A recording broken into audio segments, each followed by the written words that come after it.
Yo, it's Franz here, covering NBA again for fantasy games. North, South, East, West, I got all 4 games covered for you guys today. Let's start with the Orlando Magic going to Los Angeles, playing the Lakers here. Winners 119 to 118 here. I think we got a trend developing here in Magic Kingdom, which is if Franz Wagner scores 30 plus points, we win, which is probably not crazy logic there, but 37 points for him today, 11 assists, 6 rebounds, 4 steals as well. Jalen Suggs showed up, second option today, 23 points as well, a couple of steals, 3 blocks as well. I dropped him a little while ago, not really regretting it because he doesn't shoot that well, but hey, he's definitely having a really up season. I think if you sort of can absorb his fact that he has hot and cold games still sometimes and shoots generally below 50%, then definitely you should be pretty happy with his production. Mo Wagner as well, 19 points off the bench there. Magic obviously getting contributions across the board here. For the Lakers, a bit of a different story. 39 points from Anthony Davis here, another solid game from him. 31 points, 10 rebounds, 7 assists from LeBron. And besides Dalton Connect, who's been really hot at the moment, 17 points for him. Not much coming else from the rest of the players there at the Lakers. DeAndre Russell looks like he's gone to the bench again. I don't know what's going on with him right now. I think it's a tricky situation. If you've got DeAndre Russell, you're obviously hoping that he starts and he gets solid minutes, but he's only playing 23 minutes now off the bench. I don't know, you might have to almost at some point consider, is he a drop candidate perhaps? Next game here, we're going to the Detroit Pistons at Charlotte, playing the Hornets here. This went overtime. LaMelo could have won it in regulation, but the Hornets did get the job done. Cade Cunningham went down with an injury, I think left the game early. I saw that as well. Hopefully he's not too badly banged up. Didn't really play that well in that sort of sense from a shooting perspective this game. 27 points for him off 26 shots though. 10 assists and 7 rebounds for him. Tobias Harris showed up today in the box score, 26 points as well. Bit of a quiet game from Jaden Ivey, 11 points of 11 shots there. Maybe starting to cool down a little bit here. A lot of players did go grab him, I think, on the waiver wire, and you'll see there at the start of the season. I don't know, maybe he gets a hot patch, again, is another candidate you try and just sell high on at this point.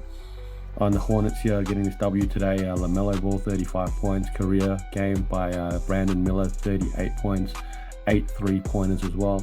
Sounds a bit crazy, 7 turnovers though for Brandon Miller there. But the threes are nowadays, making 5+ threes in a game now. You don't sort of blink your eyes anymore. But he obviously had a great shooting game today. Who is this guy? Musa Diabate.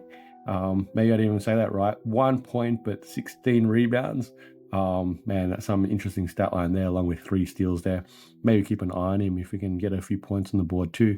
I don't know, Hornets here are clearly already trying to figure out who else can play alongside LaMelo, Brandon Miller, and obviously Miles Bridges when he's healthy in that sort of sense. Taj Gibson, 9 minutes today. I think they're starting to figure out that he's probably not the best option to start as and have a key rotational role. We've got the T-Wolves visiting the Raptors here, losing in Toronto, 110 to 105 here. Toronto here, Scotty Barnes is back, 17 points, 6 assists. I think this is his first game back here. 31 points from RJ Barrett. Had a solid shooting night, 10 from 14 from the field, 10 from 12 from free throws. If anything, his knock really is that his percentages sometimes really crater your fantasy chances on any given day or week.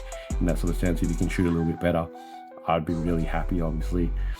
Jacob Poeltl here, 15 points, 12 rebounds, continues to have a real solid season. Chris Boucher off the bench here, 22 points, 4 rebounds and 2 steals as well. Keep an eye on him.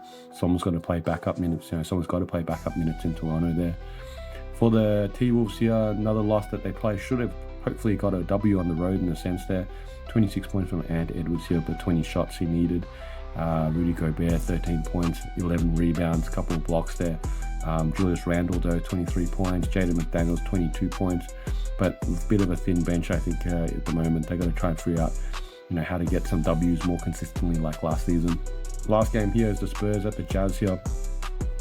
Spurs winning 126 to 118. Obviously, the Spurs do not have Wemby at the moment.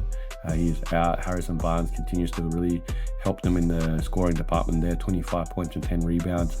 He's a real stream option, I think, at the moment when Wemby comes back. I don't think his production is going to stay that high. Probably slip back to sort of his numbers last season in Sacramento, but right now he's definitely having a good patch there. Another double-double for Chris Paul, 13 points and 10 assists and 2 steals. If he's somehow still on your waiver wire, go grab him. I think CP3 has really been a real stable, sort of low teens, double-digit assists and a couple of steals sort of option this season with reasonable percentages as well. Obviously Zach Collins here getting some minutes as well with Wemby out here, 18 points and 5 rebounds as well. Zach Collins has always been an interesting case. Again, maybe another stream option there for you in San Antonio to consider. Finally here with the Utah Jazz here, 27 points from Lauri Markkanen here. Keontae George, 19 points of 18 shots. He's gone back to his clunking ways, I think, for this game in that sort of sense. Colin Sexton, 18 points. But here's the issue with Colin Sexton. I actually really liked what he did for me last season. I picked him up on the waiver wire towards the second half of last season, and he gave you a lot of stuff across the board. This season today is real indicative that he basically gave you 18 points, 1 assist, 1 rebound, and 1 steal. Yeah, and maybe that's not enough peripheral production for a player that you want on your roster there. Otherwise, look, John Collins continues to ball out. Solid double-double, 18 points and 14 rebounds there. Could do worse there if you're looking for a big man that sort of gives you points and rebounds. And that's it for today.